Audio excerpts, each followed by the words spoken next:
오늘 나누실 성경 말씀은 잠언 21장 21절에서 31절 말씀입니다. 구약 성경 934페이지 잠언 21장 21절에서 31절입니다.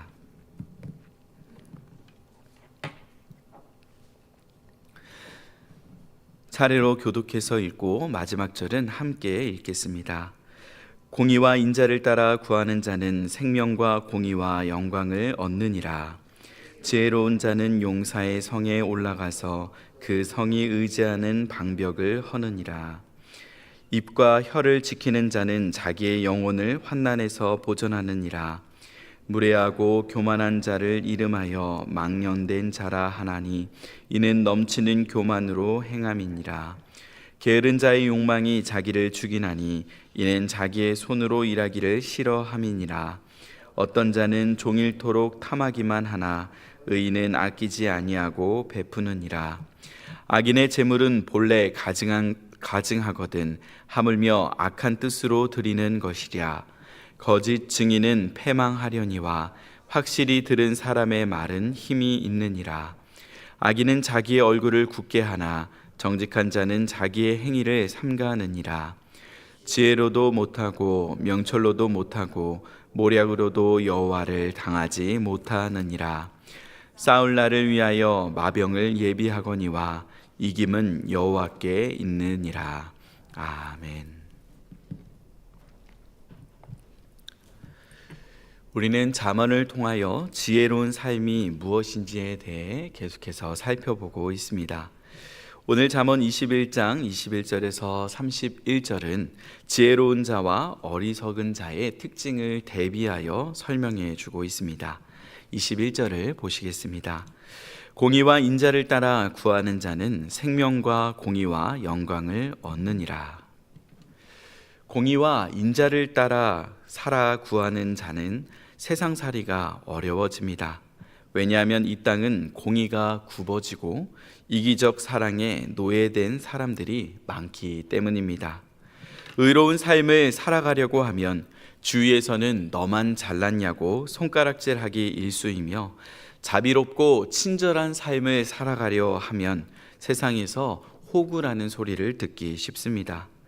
그래서 많은 그리스도인들이 말씀의 도전을 받아 공의와 인자를 따라 살아가려고 애를 쓰다가 세상에서 상처를 받고 손가락질을 당하면 이내 쉽게 포기해 버리기 쉽습니다.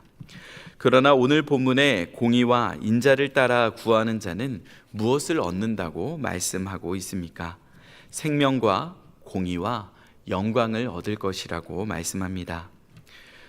어느 곳에서나 공의와 인자를 구하는 자는 처음에는 손해를 보는 것 같습니다. 그러나 세월이 지나면 사람들은 잠깐의 눈가림을 하는 사람과 묵묵히 자기의 길을 가는 사람을 구별해내게 됩니다. 그래서 어느 조직에서나 세월이 흐르고 많은 사람들이 진국이라고 부르는 사람들이 있습니다. 이런 사람은 작은 이익에 흔들리지 않고 묵묵히 주어진 길을 걷는 자들입니다. 또한 주위에 자비와 친절을 베푸는 자들은 때론 그런 사람들을 나쁘게 이용하려는 사람들도 있지만 시간이 지날수록 더 많은 사람들에게 인정과 칭찬을 받게 됩니다. 이것은 인생 농사를 짓는 것과 비슷합니다. 농사를 지으면 처음에 씨를 뿌린다고 당장 나지 않습니다. 긴 시간 인내하며 기다려야 하고 과실수를 심으면 먹을 만한 열매가 맺을 때까지 계속해서 인내해야 합니다.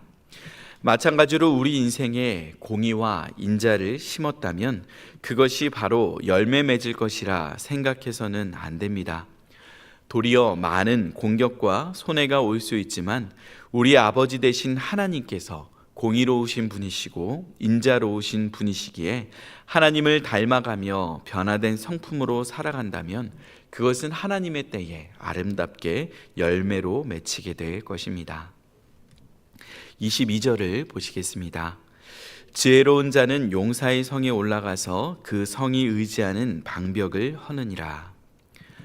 성들은 다양한 방식으로 성을 보호할 수 있는 장치들을 두고 또한 성 안에는 성을 지키는 용맹한 용사들이 그 성을 지키기 위해 생명을 겁니다.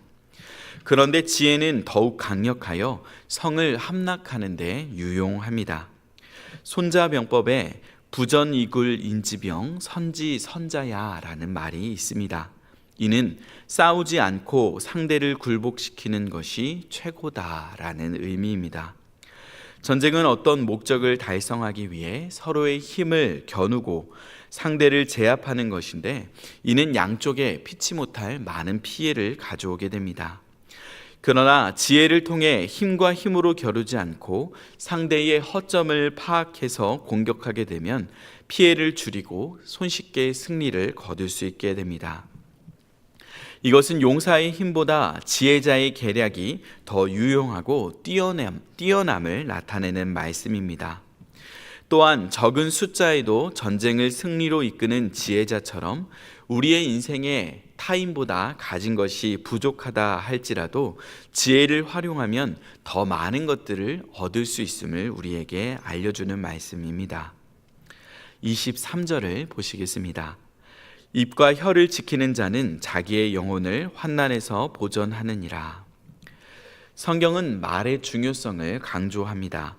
특히 야고보서 3장 5절은 다음과 같이 말씀하고 있습니다. 이와 같이 혀도 작은 지체로 돼 큰 것을 자랑하도다.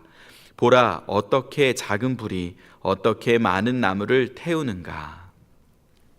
작은 불씨 하나가 산불을 내듯이 우리 몸에 지극히 작은 혀로 내뱉은 그 말 한마디가 우리의 삶을 태우는 불씨가 될 수 있음을 우리는 기억해야 합니다. 특히 그리스도인들의 입과 혀는 나의 것이 아님을 기억해야 합니다. 거룩해진 입과 혀는 나와 타인을 위험에 빠뜨리는 데 쓰이는 것이 아니라 도리어 잘못된 불을 끄고 타인을 환난에서 건지기 위해 사용되어야 합니다. 24절을 보시겠습니다. 무례하고 교만한 자를 이름하여 망령된 자라 하나니 이는 넘치는 교만으로 행함이니라. 성경에는 무례하고 교만한 자들이 나옵니다. 특히 골리앗은 자신의 힘과 덩치를 믿고 하나님의 군대를 모욕했습니다. 그리고 그는 곧 여호와의 이름으로 나온 소년 다윗에 의하여 죽임을 당하게 됩니다. 자신이 믿었던 신뢰했던 그 큰 키와 덩치가 도리어 다윗에게는 큰 표적이 되었습니다. 우리는 어떠합니까? 내가 가진 육체적 힘과 아름다움, 내 지식과 학벌, 그리고 물질적 부요함과 권력에 취하여 타인에게 무례하고 교만한 언행을 일삼고 있는 것은 아닙니까? 우리가 의지하고 있는 그것이 나를 교만하게 만들고 결국 패망에 이르게 합니다. 왜냐하면 하나님께서는 교만한 자를 물리치시고 겸손한 자에게 은혜를 베푸시는 분이시기 때문입니다. 25절을 보시겠습니다. 게으른 자의 욕망이 자기를 죽이나니 이는 자기의 손으로 일하기를 싫어함이니라. 25절에는 게으른 자의 욕망이 나옵니다. 게으른 자의 욕망이 무엇이겠습니까? 잠언 6장 10절 말씀처럼 좀 더 자자, 좀 더 졸자, 손을 모으고 좀 더 눕자 하는 욕망 아니겠습니까? 우리 모두는 육체를 가지고 있기에 충전과 회복의 시간이 필요한 사람들입니다. 밤이 되면 자야 하고 고된 일을 하고 나선 반드시 쉬어야 합니다. 그러나 여기서 말하는 게으른 자의 욕망은 노동 없는 쉼, 심지 않고 거두고자 하는 욕망입니다. 그에게 최고의 욕망은 일하지 않고 편히 쉬는 것입니다. 그러나 데살로니가 후서 3장 10절에 누구든지 일하기 싫어하거든 먹지도 말게 하라 라는 말씀이 있습니다. 예수님의 재림이 임박했다라고 생각하며 일도 하지 않고 생업의 자리를 쉽게 떠나 다른 사람들에게 얻어먹는 이들에게 주었던 말씀입니다. 그러나 예수님이 다시 오신다면 우리는 꼭 교회에서 예배를 드리거나 기도를 하면서 예수님을 맞이할 필요가 없습니다. 일터에서 주어진 일을 충실히 하는 가운데 예수님을 만났을 때에도 예수님께서는 우리에게 잘하였도다 착하고 충성된 종아라고 부르심을 받게 될 것입니다.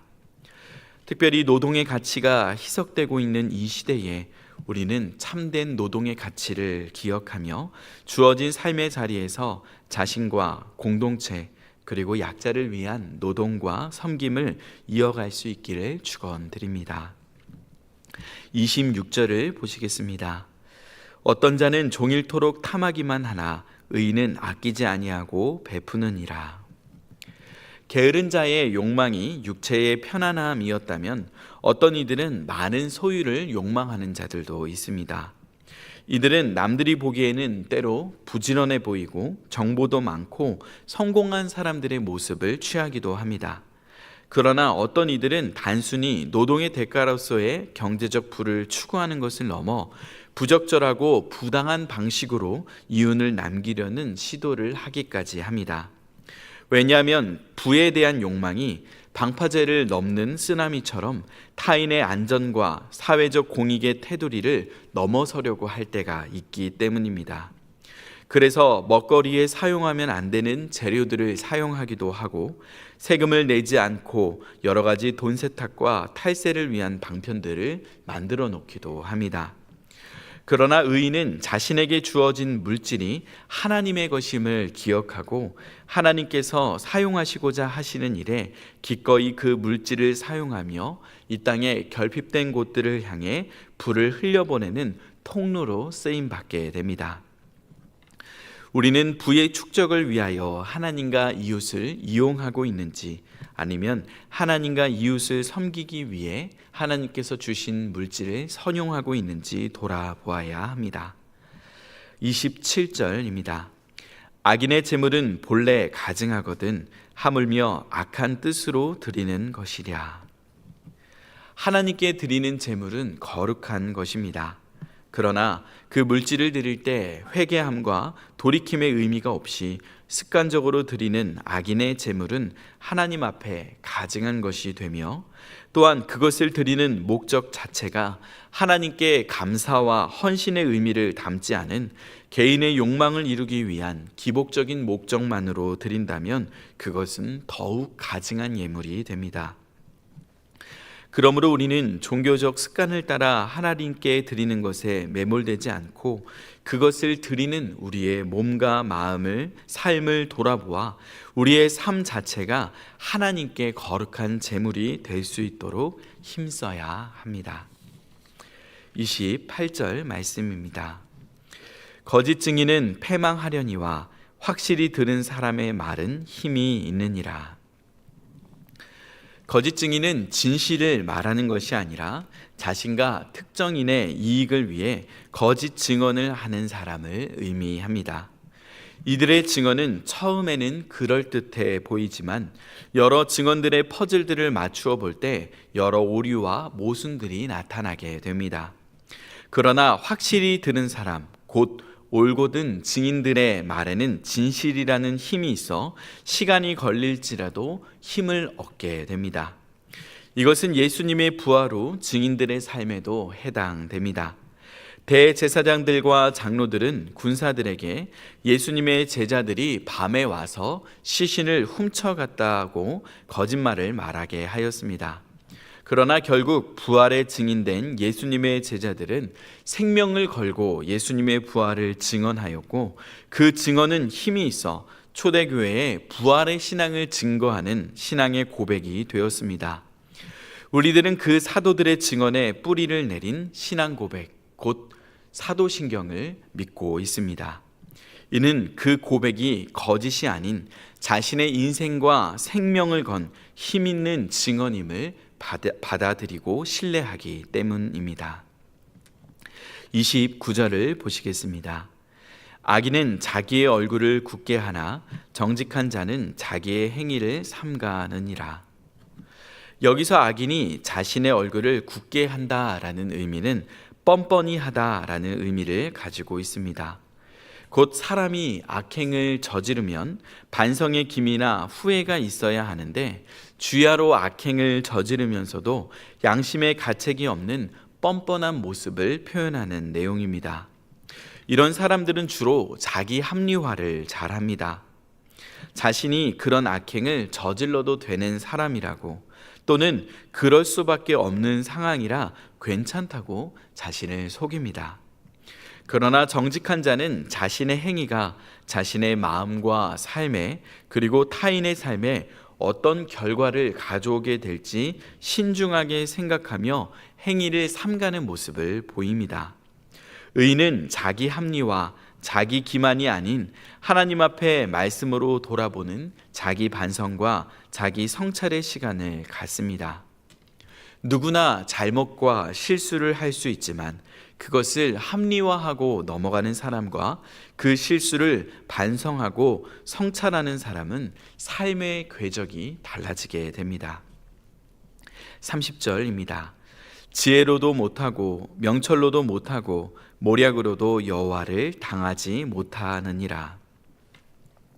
지금까지 잠언의 내용은 지혜와 명철과 모략의 중요성에 대하여 반복해서 강조하고 있습니다.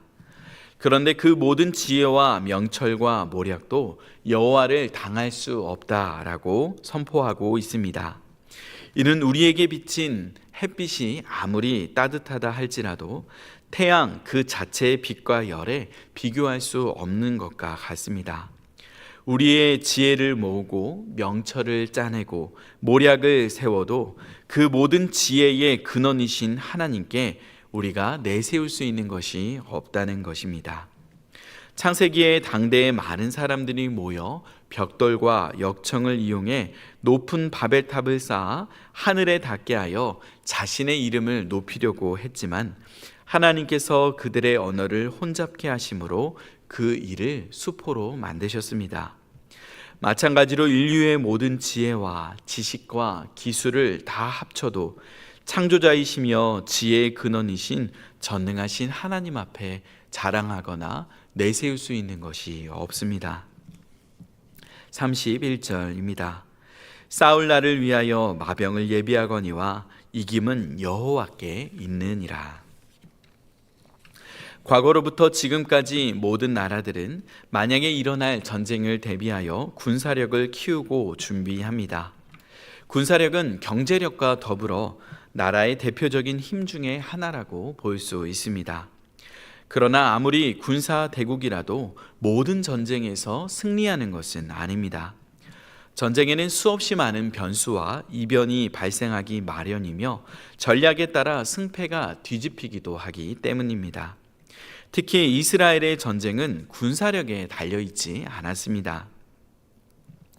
하나님께서 그들과 동행하시는지 아닌지에 따라 승패가 결정되었습니다.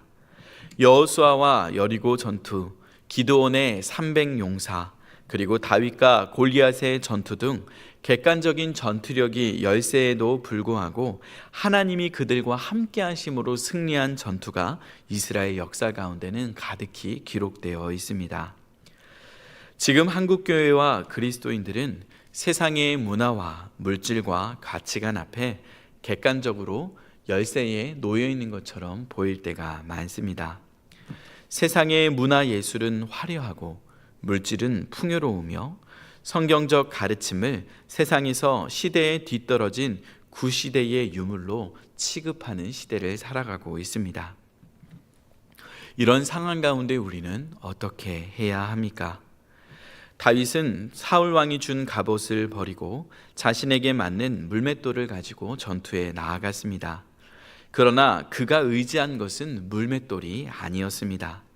사무엘상 17장 45절 말씀입니다. 다윗이 블레셋 사람에게 이르되 너는 칼과 창과 단창으로 내게 나아오거니와 나는 만군의 여호와의 이름 곧 내가 모욕하는 이스라엘 군대의 하나님의 이름으로 내게 나아가노라. 하나님의 이름으로 내게 나아가노라. 다윗은 물맷돌도 아니고 칼과 창과 단창과 갑옷이 아니라 하나님을 붙들었습니다. 그리고 하나님께서는 다윗의 손을 붙들어 주셨습니다. 이 시대에도 교회가 붙들어야 하는 것은 동일합니다. 한국 교회가 세상과 동일한 화려함과 부와 명예와 권력이 아니라 교회의 머리 대신 예수님을 자신의 힘으로 삼고 삐걱대는 세상을 향하여 부르짖으며 기도할 때에 하나님의 도우심으로 우리는 세상을 이길 힘을 얻습니다. 우리 모두 세상에 압도당하는 그리스도인들이 아니라 세상을 압도하시는 하나님을 의지하며 믿음으로 승리하는 주님의 백성들이 되시기를 간절히 축원드립니다. 기도하시겠습니다. 하나님 아버지, 이 땅의 많은 사람들이 지혜의 근원이신 하나님을 의지하지 않고 자신의 힘과 능력과 소유를 의지하며 살아갑니다. 흙으로 돌아갈 인생임에도 스스로 주인 되어 때로는 게으름으로 인생을 낭비하고 때로는 욕심으로 이웃을 속이는 어리석은 선택을 할 때도 많습니다. 이 시간 우리가 붙들고 있던 것들을 겸손히 주님 앞에 내려놓고 예수님을 붙들기를 소망합니다. 오직 주님만이 우리의 참된 왕이시며 주님께만 영원한 구원과 소망이 있는 줄로 믿사오니 이 시간 오늘 하루 우리의 삶의 궤적이 주님을 향하게 하여 주시옵소서. 헛된 것들을 붙들기 위해 달려가는 인생이 아니라 주님께 잡힌받은 그것을 잡기 위해 온 힘을 다해 달려가는 하나님의 백성들로 살아가게 하여 주시옵소서. 예수님의 이름으로 기도드립니다. 아멘.